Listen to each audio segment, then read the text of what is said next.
Oui, madame, na tribune libre à mon collègue Lelo, mbote papa, mbote maman. Bisengo makasi ya koyeba ke bozali wana ebele bozali kolandela actualité na mboka na biso zali kokende ndenge nini bandeko na ngai déjà Paul Kagame na Denis Sassou Nguesso rencontre où esalemaki mokolo lobby ezali ko faire couler ba encre et salive bisika na bisika bandeko bazali ko réfléchir à propos na yango déjà pour koyeba que bisika Congo central tozali déjà ko bangela tchela pour na maluku pardon Luozi na tchela maluku bisika wapi na ngambo ya Brazzaville ndeko na biso président Denis Sassou Nguesso oyo apesa bandeko ba Rwandais ezali ko préoccupé ba congolais ba misusu bazali ko crier na scandale topé na trahison ya ba o balingi ko sala que Afrique centrale et ko toujours kozala na état ya kimyate to mekampe ko en parler nango awa bandeko to yeba que na Goma la situation d'information officielle tozali kozala nango que jusque là 80% o ezali toujours encore détenu et pas ya banguna l'état na biso ezali kosala ba effort nyonso pona ko riposter et puis que pour nato récupérer les sous mabele na biso toza koyeba ete que lelo nangwa oyo électricité ils ont déjà na ville ya Goma la situation ezali déjà kokene moi malamu tozali pe koyeba que président de la République Félix Antoine Tshisekedi oyo Lobaki, bien que Zalaki tant entendu, tu remets un peu décrypté sur son discours. Awa, tu reçois un peu wanate, tu relobé la paix, moi, mon keli kambo, étudiant, il y a inikin, tout le monde que lobby, les équipes étudiants, ista, les lobby étudiants, inikin, baron pe, manifestaki, baron basalaki, effort, il y a aucun visiter même Bandaku, il y a Corneille Nanga. Oyo azali considéré comme terroriste ensemble na ba M23 na kati ya mboka na biso bakendai ko visiter pour na remettre un peu copier bien que tout le monde ba policier bazalaki wana ba encadrer qui pour que ba dégâts ko kozalate ezali mai auto solo là en profondeur awa na kati ya émission autorosuka wana te toromona sous ba député français bango pe ba chepe maboko pour na likambo oya est toromona ba grand nom na France ba komi pe ko indexé pe ko condamné France comme pour le bela pe momuke na Angleterre oyo pe a s'est prononcé sur la suspension na soutien financier na Rwanda troyeba que Angleterre ezali moko ba partenaire makasi ya Rwanda ba soutenir même à hauteur il y a 1 milliard de dollars et là du coup na mai ezali ko salema awa bango nyonso ba komi ko banga nanya ko ndima bima reseller alors ezali mama solo to solo awa rédaction au parleur ezali awa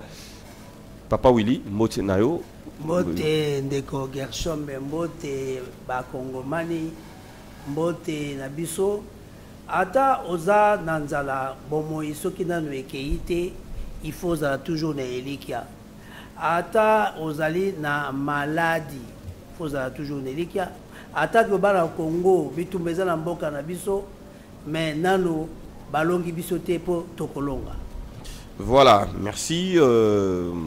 Alors là-bas, on va comprendre que ça a juste analyse, décryptage. Je d'abord, dans le premier dossier, vous allez préoccuper Bandeko. Nous allez les Cambouya discours, il y a président de la République. Mingi va comprendre bien. On va essayer un peu de décrypter. Nous allons du côté il y a Massine Ikuna qui a proposé bino éléments. Il y a discours, il y a président de la République. Puis on va tout juste après. Mes très chers compatriotes. En ces instants critiques pour notre nation, je m'adresse à vous avec la gravité et la solennité qu'impose la situation. L'Est de notre pays, en particulier les provinces du Nord Kivu, du Sud Kivu et de l'Ituri, fait face à une aggravation sans précédent de la situation sécuritaire. Les forces de défense du Rwanda, en soutien de leurs marionnettes du M23, poursuivent leur entreprise terroriste sur notre territoire, semant la terreur et la désolation parmi nos populations. Je partage avec vous la douleur et l'indignation face à ces attaques barbares. Ces actes ne sont pas seulement une attaque contre la République, mais une offense à l'histoire et à la dignité de notre peuple.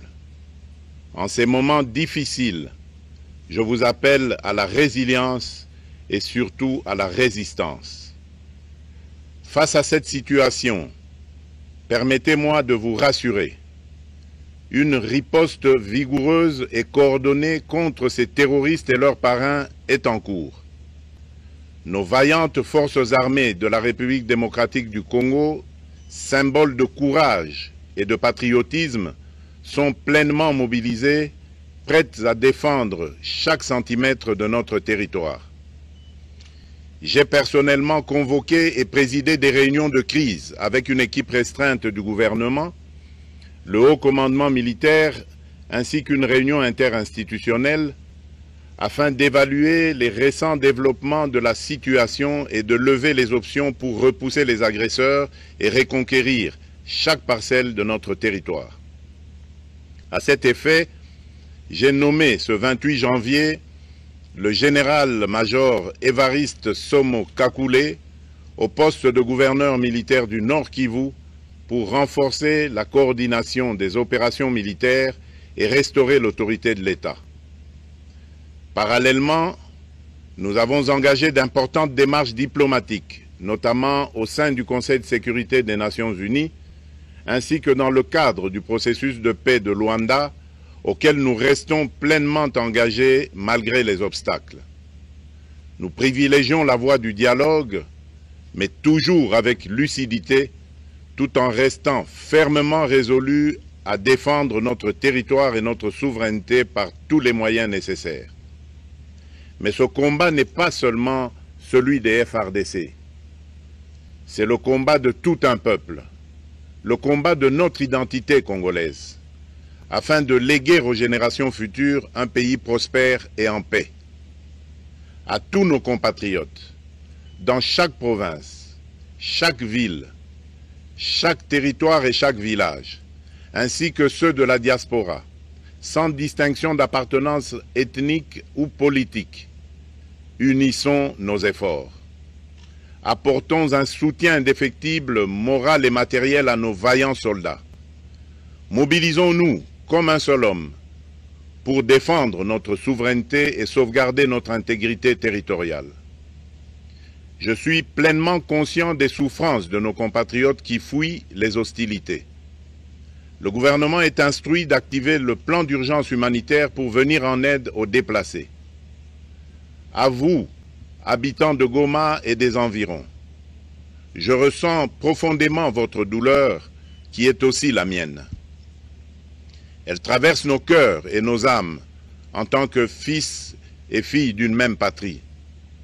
Mais face à cette épreuve, je vous exhorte à puiser dans cette force intérieure qui fait la grandeur du peuple congolais.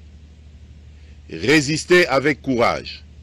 Faites preuve de vigilance constante et gardez votre calme malgré l'adversité. Sachez que nous ne sommes pas restés inactifs. Des plans de contingence sont préparés pour assurer la protection de la population civile et prévenir toute escalade de la violence. Les dispositifs de sécurité ont été renforcés pour protéger les zones stratégiques et nous travaillons sans relâche pour garantir le fonctionnement des services essentiels. Je tiens à rendre un hommage solennel à tous ceux qui ont payé le prix ultime dans cette lutte pour notre dignité et notre souveraineté. J'ai une pensée pieuse pour le général-major Peter Chirimwami, gouverneur militaire du Nord Kivu, tombé les armes à la main. Je m'incline avec respect devant la mémoire de tous nos militaires et de tous les Wazalendo tombés sur le champ d'honneur. Je pense aussi aux soldats de la mission de la communauté de développement d'Afrique australe, la SAMI DRC, qui combattent à nos côtés, aux casques bleus de la MONUSCO qui ont sacrifié leur vie pour la paix, ainsi qu'aux innombrables civils victimes de la barbarie ennemie. Leur courage et leur sacrifice ne seront jamais oubliés. Et nous portons leur flambeau avec la ferme détermination d'achever leur noble combat. Je voudrais ici interpeller directement la communauté internationale et l'Union africaine. le Rwanda continue de violer ouvertement et sans scrupule les principes fondamentaux de la Charte des Nations Unies ainsi que les accords régionaux. Pire, ces agissements se déroulent dans une impunité totale et ce, avec un mépris manifeste des règles internationales et des valeurs que ces institutions sont censées défendre. Cette attitude arrogante. De retour sur ces plateaux, voilà, on vient de suivre le discours où il y a président de la République, où il y a qui très entendu, Papa Willy, là tu l'as dit, Bande Kobenga, moi je n'ai pas dormi. Bande Kobele, Bazai Kobenga, parce que tu vois que information déjà le côté qui kotambo la mingi et désinformer Batou, ça a créé la psychose, nakati Batou la crainte. Alors là, tant que mon aki bayo qui me kontamboka, quand même ça, essaie un peu de calmer les esprits, mais Batumsou va comprendre. On va essayer un peu de décrypter déjà la physiologie du chef de l'État. Ça dit quelque chose? Bon, on dit ce qui est Kambozali. Na humeur en moto et bunga toujours été et là qui c'est qui est tout maison la mboka et le président c'est représentant de Liboso ba bengi qui garant de la nation et puis il est chef de l'État, président de la République, donc et sengeli d'abord que yemoko ba tout bandé ko c'est là loba les gens se posaient mille et une questions ba faut bruit ça qui est belé. Dans la Davos, d'abord, il y a Davos. Oh non, exil. Il y avait trop de faux bruits. Bon, les gens se posaient des questions à Kolobanini. Mais, et là, il y a que Bakambo ne se tourne pas si parce que Kita Otozalango, richesse Otozalango, Bandeko, Bazamité Mamabe, Nde Bazako en vouloir biso, Nde Bitumbo Tozako vivre yango. Mais, à la question était que, et là, Liboso a félicité les militaires d'Abiso. Parce que l'année, se comportait bien. Nos compatriotes Wazalendo a félicité Bango. A l'objet que, et là, il y a un message à chef de l'État, à l'objet, na sali serment, na koti kate bitumba oyo tokolonga yango. Et puis riposte aux Alayamakasi. Riposte aux Alayamakasi. Donc, et mon avis vraiment que Aza déterminé. Et la preuve est que avant même à ça, un message, on s'est posé beaucoup de questions. Et a nommé chef d'état-major à Sika. Baimboka, Bagomituna, a aucun de wapi. Mais il est important que Nord Kivu est dans 6 territoires. Bazuba territoire est sauté. Et puis, dans le territoire européen, le territoire est composé dans la localité et le village. Mais chef-lieu, qui est à 80%. Chef-lieu, à 80%, il y a Nord Kivu, Ezali Goma. Mais architecte dans le Lubero, à Beni, à Zolekawana.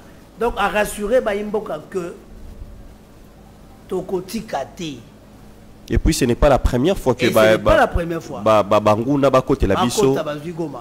Goma. C'est-à-dire que l'État gagnera toujours. Tokotika. Tellement monsieur Amotuya. Mais nabi ke Baimboka. Ba komi tungisa pona ngo bazana droit komi tungisa lobi. Ba ko kitisa train de vie. Il y a des institutions. Na ba animateur. Par exemple que à institution par exemple président c'est la République, président, il y a une institution qui a par exemple par mois $1 million et il a mis ça là. Il va quitter ça. Il va quitter ça pour la nini, misoloane kokora, kosunga baoyo, bana front. Parce que bao bana front et sengeli balia. Et sengeli bazwa kisi. Et sengeli ba mela komela. Vous voyez donc, il faut ba moyen minduki ya kobunda na biloko kolia pour baza makasi. Alors, Baimboka, message ezali malamu mais ya motu ezali que esalema na lombango. Parce que mabe moko ezala na pas na biso, il faut to le bango. Bayo baza ba responsabilité pe ça bango na mokonza mboka. Ils déçoivent tous les jours. Mais toko senga, to ana temps moko d'urgence. Congo ezali moko etikala indivisible. Et tout ozongi na Bible to moni tata moko. La Bible, nous sommes bayebi, mwana moko asengaka kende na ye mais atike na bana ebele mais mokolo mwana wana ayaki asala fete donc mokonzi ya mboka alakisi akoki kondima te eteni moko ekende mpo banguna bana besoin ndenge bazwaki Goma bapousse biso to négocier na négociation wana likama ezali nasali mwa raccordement na kozonga kaka na discours likama ezali toyokaki ye nani président ya ye Rwanda bandongi badongola miso epai ya président Turquie abandaki kozwa 60 millions de dollars chaque mois oyo le sénateur a vu Joseph Kabila président sortant akopesa ye et sécurité ya est et renseignement tout ça na maboko na ye et nombre bien déterminé plus de 40% il y a bas soldats bas service de sécurité na maboko na ye donc il contrôlait tout. Alors il y a un bitumba bayimboka faut bayeba que bitumba ezali parce que mokonza mboka ya sikoyo aboyi kotosa yango po bazali kokosa bana mboka basaka dili basaka boyoka ni moko yango wana mais vérité bimi lelo que boyoka ni wana etikala kosalema te po ye aboyi kosala ndenge mokonza mboka kala Joseph Kabila. Alors, Batumingi Batuna la question, il y a la esprit de façon que l'Ikambo est seulement à stade. Comment on a débat les deux présidents, Paul Kagame et Félix Antoine Tshisekedi. Mais c'est tout à fait normal. Tout cela qu'on a rédaction avant toi na Etando Ikawa. Tout cela qui a mais Allemagne et France. Allemagne a botté la France. Mais aujourd'hui, ce sont des meilleurs amis de l'Union européenne. Mokoda Sikaye. Il faut ailler un dossier sur quoi comme la kati et puis face solo la naïe il y a proposé qui est olo na biso bino boso traité ango mais ko mona ke voisin oyo andoki azamo bomi donc tina ko yoka na ye ezate ya lingi ya diriger po ye azamo na musala ya ba impérialiste ya mindele wa mona musala na bango yango moni bitumba nyonso tokobunda lelo bayimboka ba comprendre que eza bitumba chef de l'état te eza ya biso bakongomani parce que balingi babotola Congo po kito toza nango bandeko soki kimi eza na Congo 10 ans 20 ans ça je vous le dis sur l'honneur oyo ayebi Congo ayebi tokozala na niveau moko sur le plan économique très élevé même sur le plan social. Il y a un message à chef de l'État, c'est pour rassurer les Congolais, rassurer nos militaires que le gouvernement a la lipongité. Et le gouvernement a s'organiser.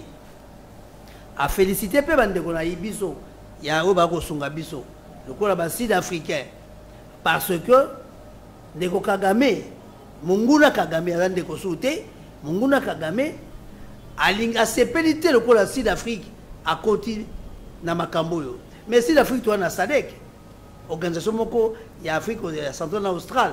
Alors na organisation wana esengeli soki moninga mazala kokoso okota yango. Donc a féliciter pe na bango. Alors eloko ezalika ya motu ya bana mboka bayeba que on a français balabaka, on a perdu une bataille et non la guerre.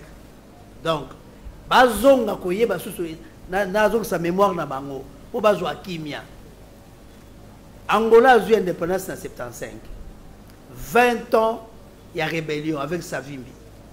Mais Angola, 20 ans, Wambo, quartier général à Savimbi, Mboko, Ville, Ouiji, tout ça, 25 ans, Savimbi a géré Ango. Échappé dans le contrôle, il y a gouvernement central. Mais 25 ans après, ils ont eu un gouvernement central.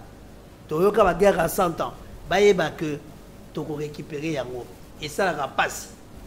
Ce qui était numéro un autre, bela, mutu azaka l'hésité.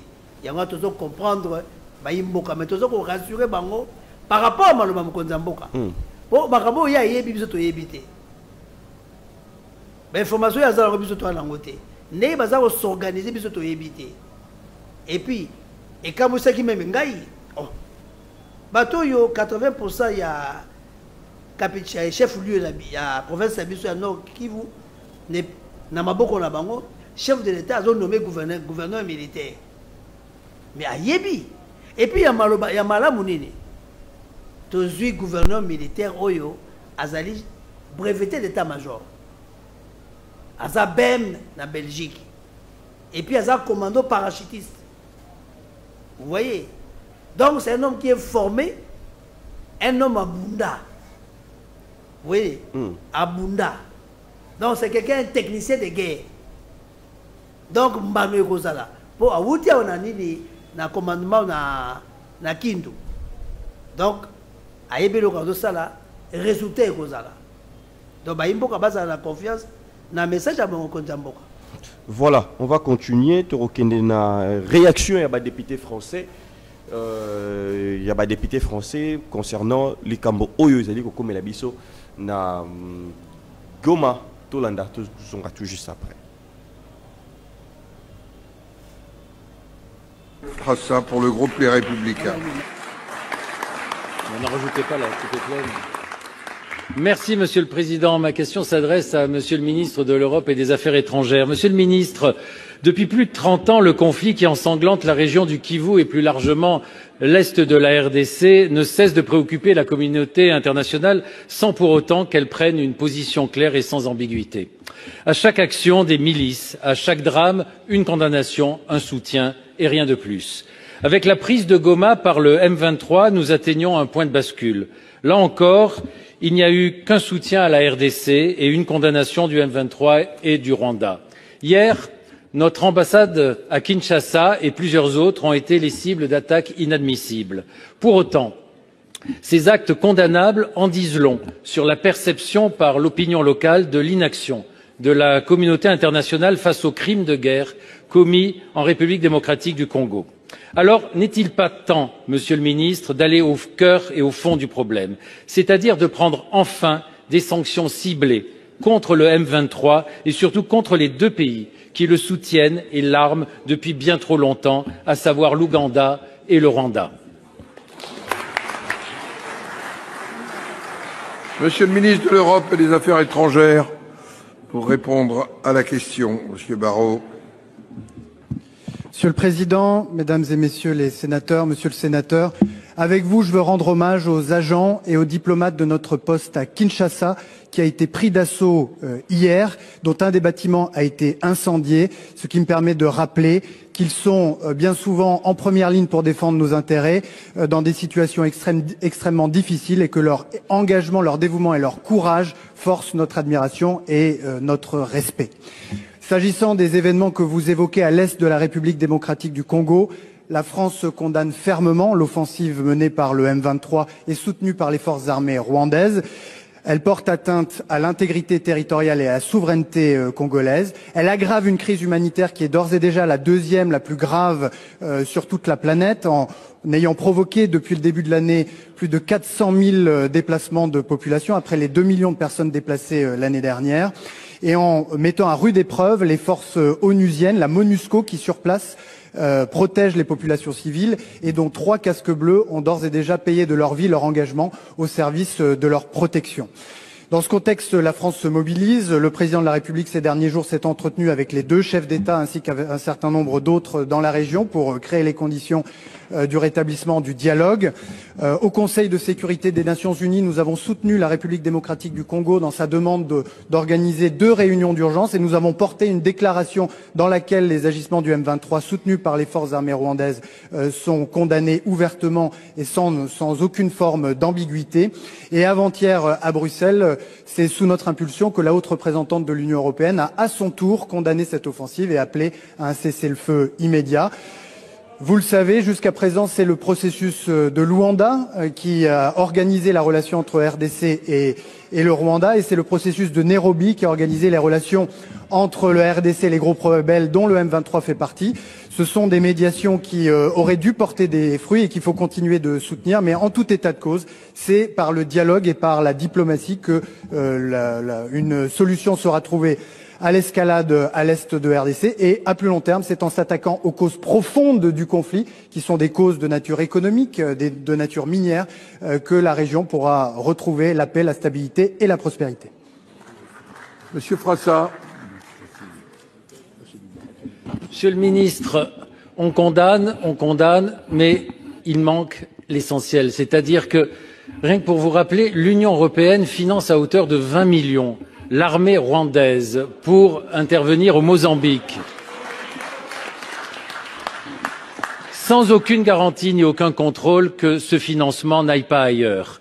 Le Rwanda est un exportateur de coltan, alors il n'y en a pas 1 gramme sur son sol. Et 60 à 80% des réserves mondiales de coltan se trouvent, comme par hasard, à l'est de la RDC.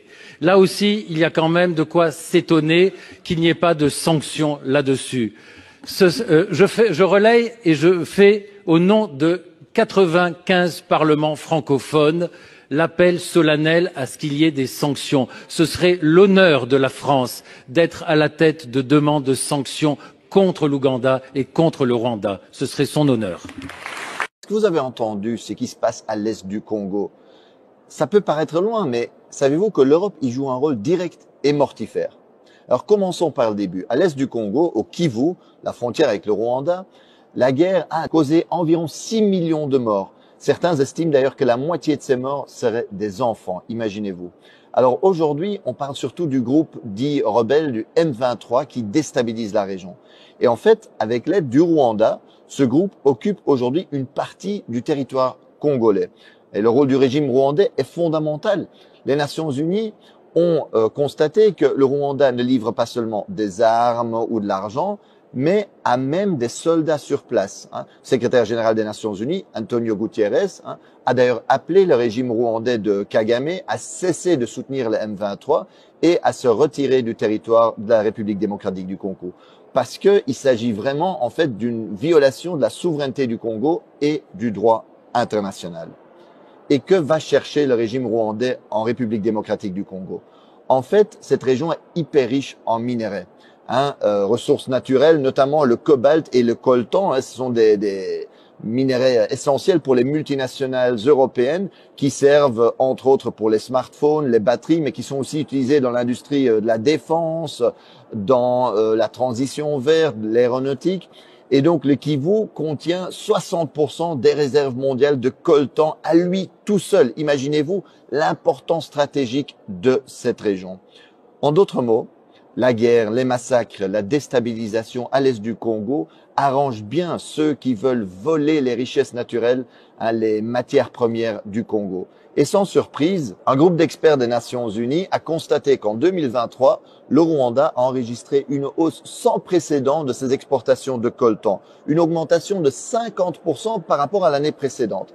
Et chaque mois, par exemple, le M23 fait passer en contrebande 150 tonnes de coltan de la localité congolaise de Rubaya, occupée par eux, vers le Rwanda. C'est un pillage sans équivalent. C'est vraiment incroyable. Et certains qui regardent la carte me demandent, mais Marc, comment est-ce possible qu'un pays relativement petit comme le Rwanda est capable de déstabiliser de manière si durable le Congo, qui est beaucoup plus grand? Le Congo, c'est presque 2/3 de l'Europe, c'est 4 fois la France, 80 fois le territoire de la Belgique.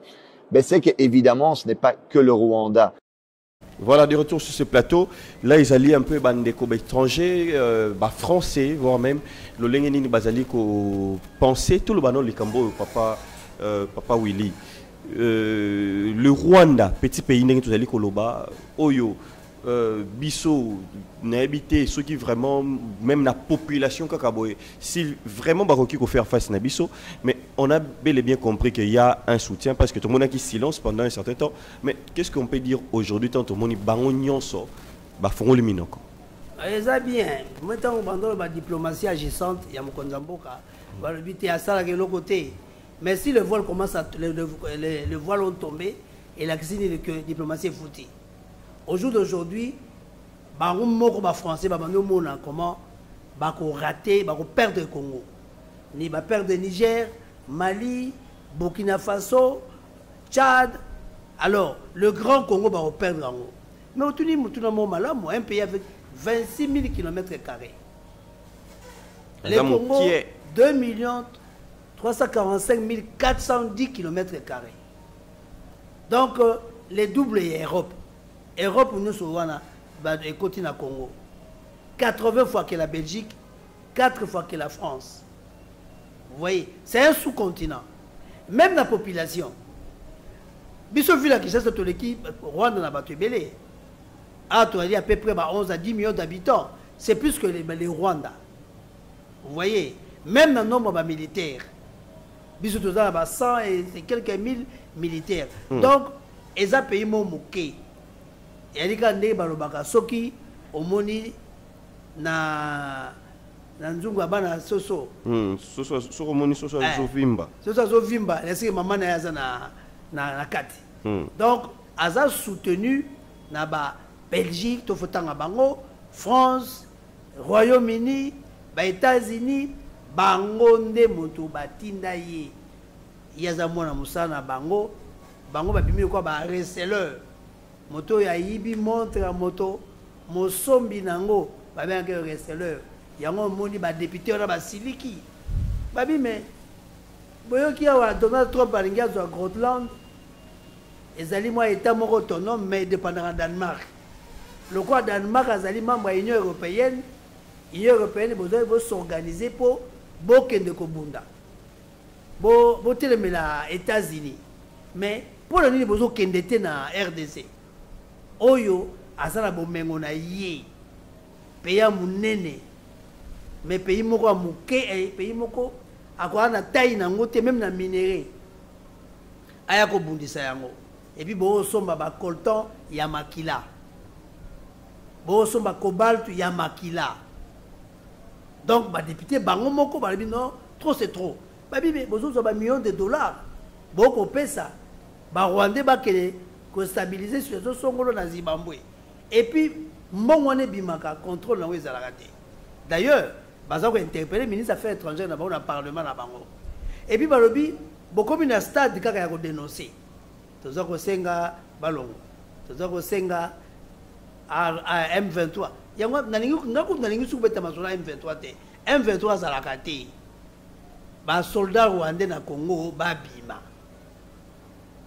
Parce que discours moyen nous ala na presse occidentale.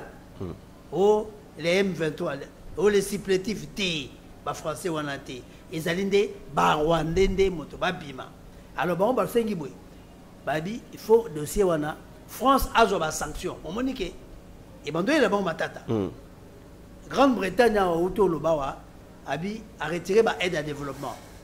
Allemagne paye après ça rembon et bien on peut ça les souter. Donc babando comprendre que attention ba ko risquer Congo ko risquer akene na elle mususu na BRICS.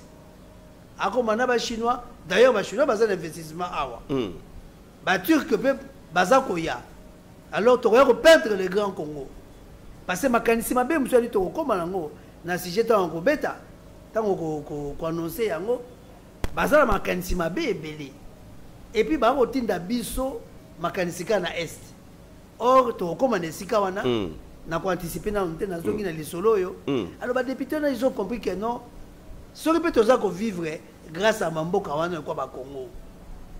Parce que ce qui te perdre yango na Niger déjà uranium te perdre. Mais uranium Congo pas en ango. Azana lithium pour la transition écologique. Azana cobalt, azana cuivre, azana or. Mais tu vas perdre. Non, il faut toujours avoir sanction. Il y a un torosi là. Il y a mis affaires étrangères, azana pas na mboka biso lelo, mokonzambo ko yambaye, batindi na président na Macron. Mais na kozonga na ye, ba député français ba okutana na ye. Ba lobi mais trop c'est trop. Et le ko muké.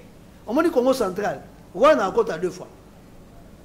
Ils ont 59 000 km². Il y a 26. Donc double c'est 52.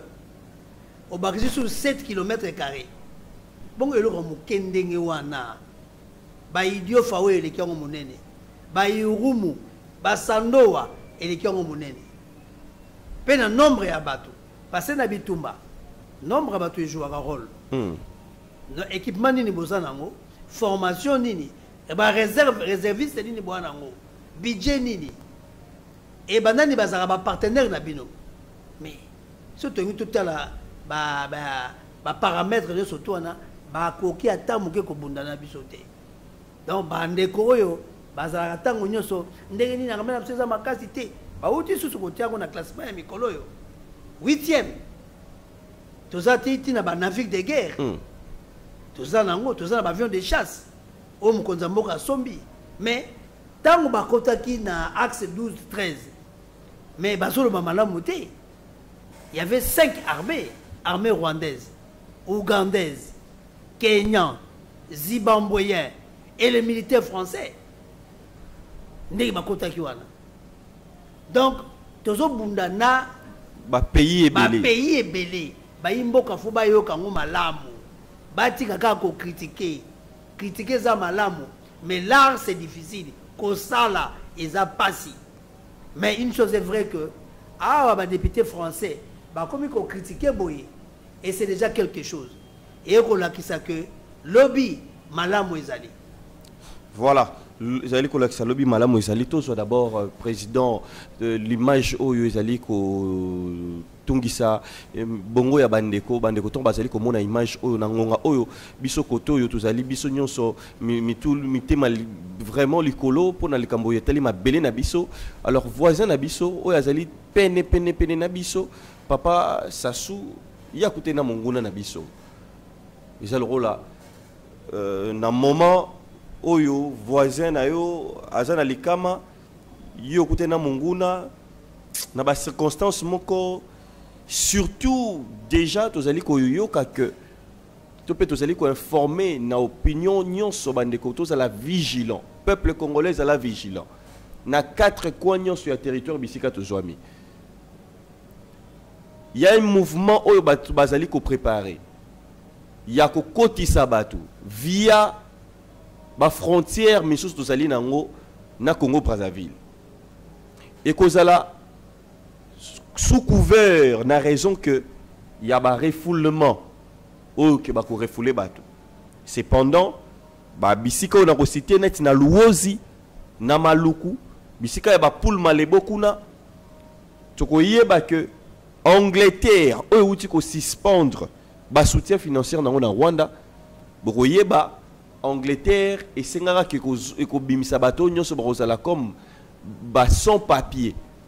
Bateau nyonso bakenda Angleterre comme ba sans papier balobaka ke barobanda kotinda batu wana lokbango baza nesika susu te bakotinda bango na Rwanda barobanda dozongisa batu nyonso bato mwindo na Rwanda. Cependant que wana bakosangisa batu baganayen ba population nyonso ba africain banozongisa bango na Rwanda bandeko na ngai. Oh Rwanda oyo kutu na Congo central ya pamba ekokota 2 fois bandeko na ngai ba pays ya minene ezali bomona Angleterre eponaki kaka Rwanda po ezongisa batu. Et par contre Rwanda n'espace kozala na ete Paul Kagame koluka papa Sassou basolola na papa Sassou apesa ye wapi Maluku place oyo ba pointaki ba kotika wapi na Maluku na frontière kaka na biso. C'est pendant que na est déjà tozali na problème na ba Rwandais et ceux qui bapesi bango lisusu esika na Maluku bakoma wana o balobaka ke monindo kibelela papa Willy likambo oyo bon voisinage. Qu'est-ce qui peut motiver Denis Sassou en ce moment boye au peuple congolais bazoko kamwa mambo akoki ko yana na Brazzaville pour bakoza na ba rapport diplomatique mais ya mabeza nini ya mabezali bango ba ya na roi na Congo Brazza ko somba mabele pour ba yo sabilanga. Oh depuis la nuit des temps na tira ko yokate eta moko akekoka na moninga eta mosusu basoma mabele pour na yo sabilanga. Et batu même na Congo Brazza batu baloba na Kintele babi to d'accord te ba telemena présence sur les Kambwana mais batu wana ba Rwandais wana to monaka na période de Joseph Kabila na Bukondiawa bakota na baya na RDC à partir de Bandodo na ba Bangombe to bosala raté mais to mitunaka yota mwana ngombe ou ta Kivu okoma na Bandodo koma ndenge ni akufat donc bakota na avion nana numeri bango nana kitisa bango tango na mozito premier ministre et suite na bango toyoka asute bango nde ba mobondo toza komona lelo ba mobondo to mona lelo ba Rwanda bayaka ba élever ale balé lelo ekomi conflit entre Suku et Yaka bato ba mobunda Suku et Yaka te les Rwandais les mobondo wana na nenge que ba éleveur ba pasteur ba chef coutumier ba pesi bango mabele bango wana et toyebi mode opératoire na bango yango na ba Jesus na Congo Brazza kolona bilanga. Vous voyez, oh, c'est un plan. Et puis, d'abord, comment se fait-il en Angleterre et l'Obake et refoulé, bateau bazali comme sans papier, ce qui est refoulé, il faut tenir à Rwanda. Rwanda, où est-ce que moqué. Yé et sika poni pas lukaka peka na Congo Brazzaville et puis na babisika ka ya frontière.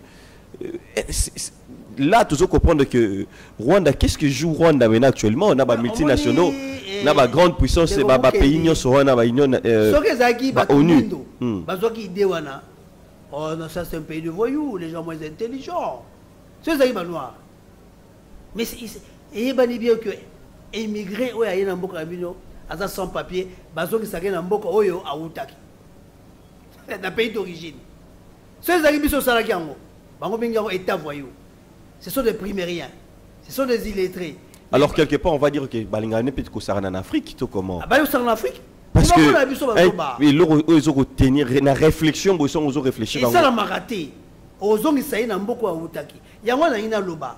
Toti kakaba politiciens congolais. S'il y a un problème, message, j'en appelle à la communauté internationale. Oh papa. France yeyo.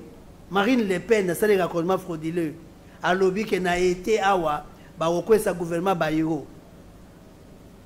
Mais narotika naromonate, bah au bah na pouvoir le loba nous interpellons la communauté internationale. La communauté internationale va interpeller. Mais bisote, bisokoyoka, à Congo a fait ses candidatures pour la membre il y a Congo na droit de l'homme. France dit on a des convois bayo baké. Vous voyez, au moins, tout ça, petit.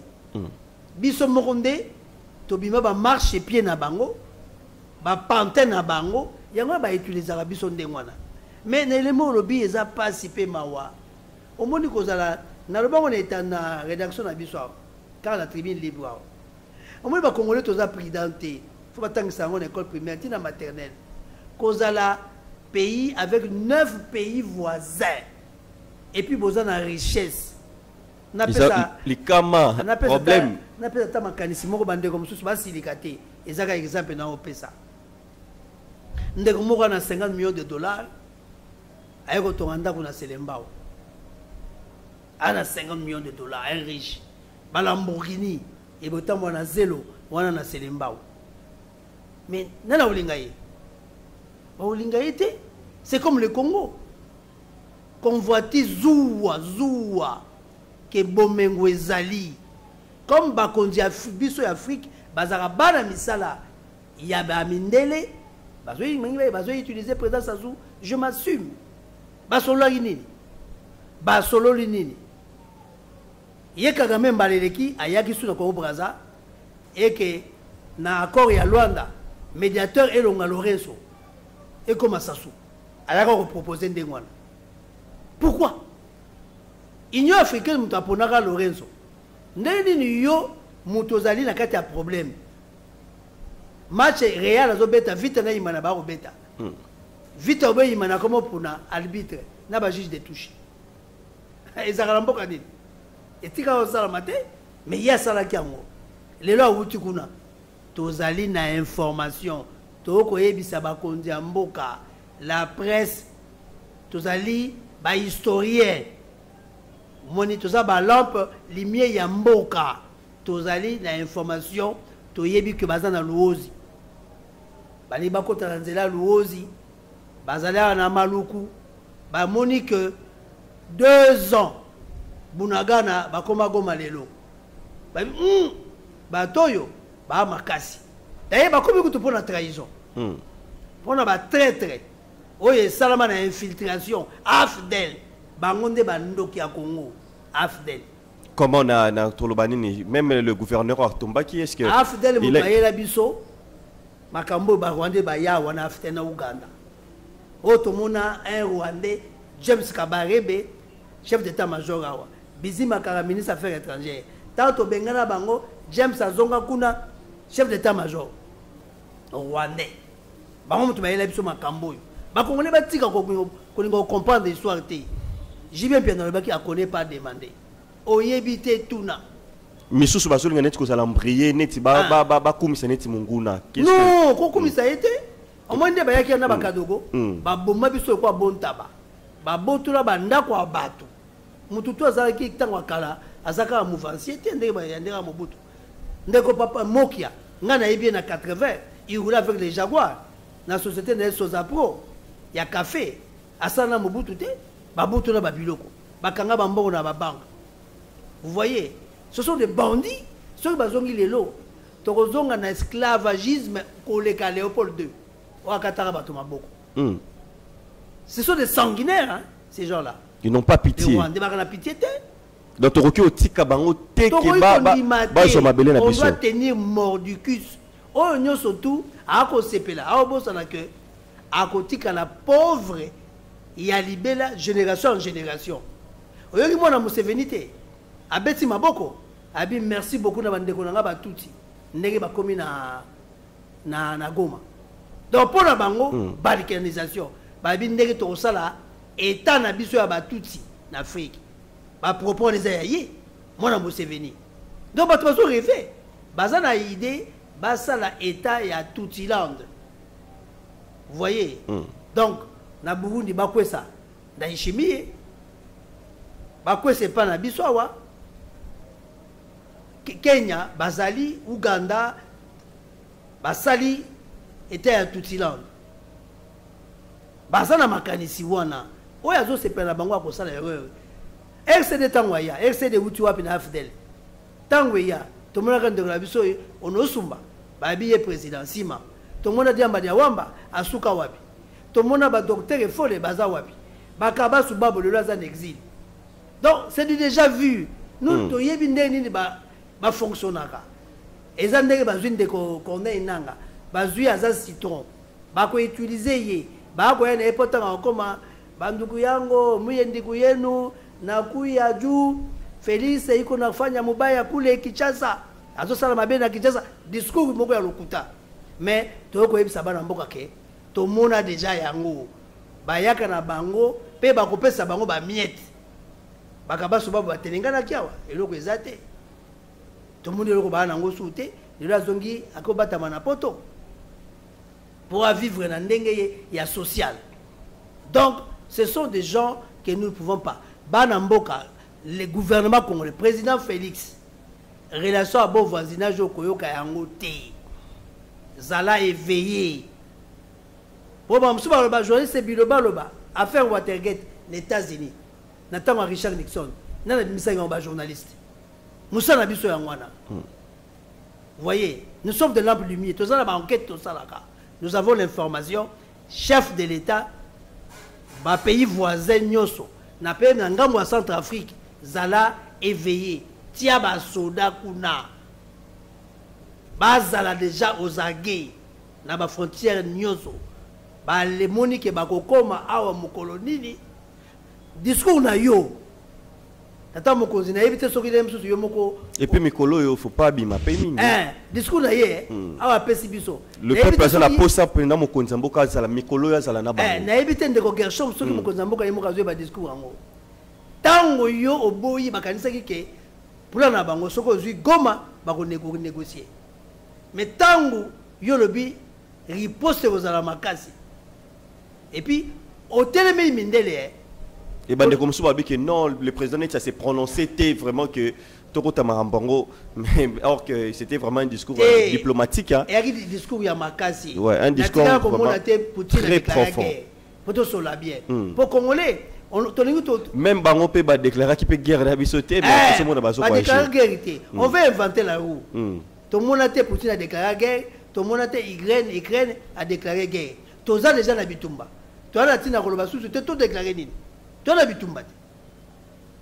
Yo, voisin de la bête moine na yo, yo go réclamer à côté dans le pas on a yo, yo hôtellement et si ko yo na lingito banda Bitumba. Oh, mais on va se côté les bino besoin de Bitumba. Faut beaucoup bakakati. Faut beaucoup bana robunda. Yangwana message à chef de l'État, baza su to ebine ba fonctionnaire ba occidentaux. Bana kanda. Yangwana Kagame yaki na Congo Brazzaville, baza ko préparer keni problème yango yali mokonzi mboka azala na bomoi te mais loko mona oyebisa bayimboka pe ba chrétien bato basambelaka ya solo faut bayeba depuis mokili banda c'est le seul pays au monde va vérifier oyo mokonzi mboka wana asali nini apesi mboka na maboko ya Nzambe et Dieu azalaka juste. Dieu est juste. Mais est-ce que dans le moment où il y a photo le bel marambo ba prière papa Willy. Bon. Dans le moment où to komi na ngonga il y a total la mabele la biso ya mabele oyo. Banda la banda ki faut mabele il faut lamsa na bokoko wa. Banda la zalaki monite na lobela ngote na sala lizo na ngo sikoyo. Mais bokoko ba yobotami lelo. Balingo be yango bondoki. Mais to monaki na tango na kala. Tata olingo ke de voyage azui mai achena munuka bwake liyo alabi ndengo ke inde ko zonga mabe moko te ko yembe ila yo esala mandengo na te sikoyo bondoki ezaki place ne mais auto senga ba chef balobaka bango baza ba bateli to lito mona bango ba o bayaka wana na o parler biso tomona botika kwa otongisa ndeko mukendi si sabidimbu botika isabidimbu tolingi bwebisa biso tomona nde bilembo il est temps banzoi soki banini babona mona banzoku na mboka babunga nzela bamona asusu batute bamona kazamba moko ezali pe sezo suka te oto kondi babino sinon te tokoloba ke pouvoir na bino. Voilà, merci beaucoup. Tokomina Souka, ils ont qui tribune libre, il y a une rédaction pour les gens penser, qu'on met un peu décrypter à notre manière information. Merci, j'étais assisté par Papa Willy et puis Nabande Konyo Soro, il peut accompagner Kibiso, Aaron Assima Massini, ingénieur Elohim, pourquoi pas ingénieur Isha et vous tous qui nous avez suivis. Merci Nabino, Kolanda. Élément oyo ba message na ba numéro allez afficher botiki la biso et puis ba bisika wa puis bozwami urgence dénonciation le ba numéro ezali wana bokoki ko benga puis bokoki ko mela biso papa Willy merci peuple congolais ya biso tous allez toujours soudés sima ya FRDC na biso tokolonga biso nyoso tous allez ini tokolonga merci à plus.